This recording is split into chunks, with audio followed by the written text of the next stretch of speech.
So with my son, me and his dad were concerned around the age of 1.5. And then that's when we started seeing signs where he wasn't talking or he wasn't looking at us straight. And he just had his own, agenda of doing things, playing with his cars or whatever by himself in the corner. So that's when we got a little concerned and we raised it with his pediatrician.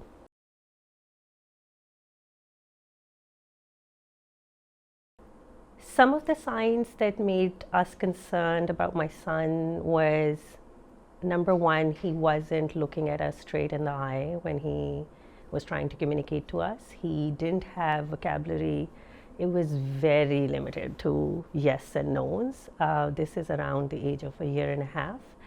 And I remember at the time, my mother would try to teach him, like showing my pictures and saying, Mom, and he would say it for like a day or two as if he's memorized it, and by day 4 he would forget it, or like he wouldn't say those words, which are generally the expectations around that age.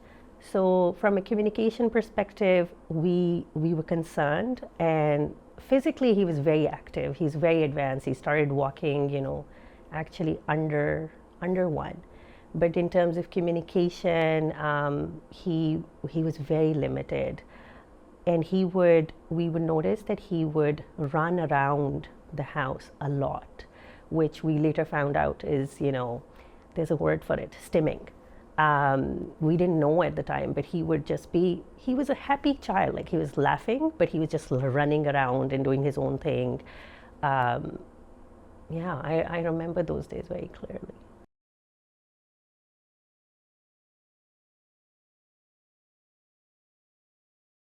There was a bit of a journey actually between 1.5 years when we saw the signs to when he got diagnosed at age 3, I want to say.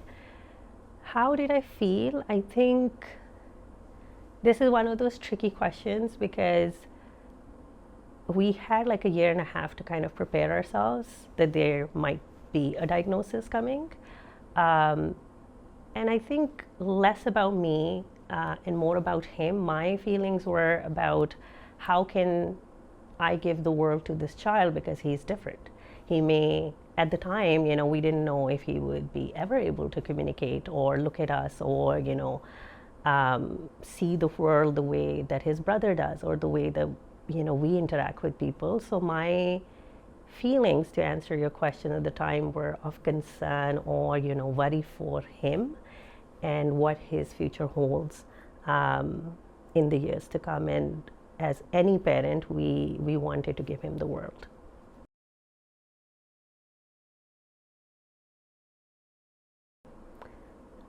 So at the hospital where he got diagnosed, we were very fortunate that we got paired up with a social worker and obviously the doctors the diagnostic team. They really gave a lot of information. I'm not going to lie, as prepared as we were to receive a diagnosis, it was overwhelming. There was a lot of information that was handed to us. And I remember I would carry around this huge file that had so many documents in it, and it took us a moment to kind of wrap our heads around that information. But the team was very, very helpful, especially the social worker who pointed us to the right,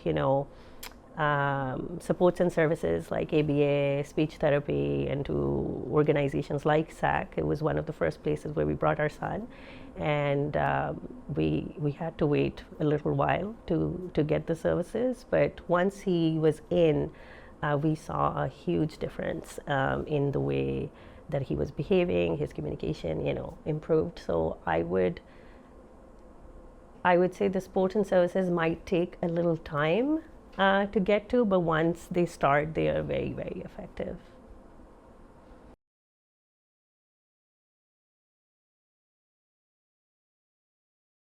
So one advice that I would give to any parent who see any sign, or you as a parent, if your gut feeling is that there is something different about my child, to definitely bring it up with professionals. There's so much information on Google. I would encourage you not to Google things yourself. Even if it's something as small as them not looking at you when they're talking to you, and you might think, oh, it's just a one-off, or my child is shy, or what have you. Even if it's something minor and people around you or your social system or your ecosystem are downplaying those signs, I would highly encourage you to talk to your health professional, your child's pediatrician, or a professional about it, and let them, guide you to the right paths, because there's so many things as parents. We tend to be overprotective of our child, and we like to see the best, and we're sometimes not prepared for a lot of things. So it's always a good idea to talk to professionals, bring them up, and let them kind of help you navigate the process.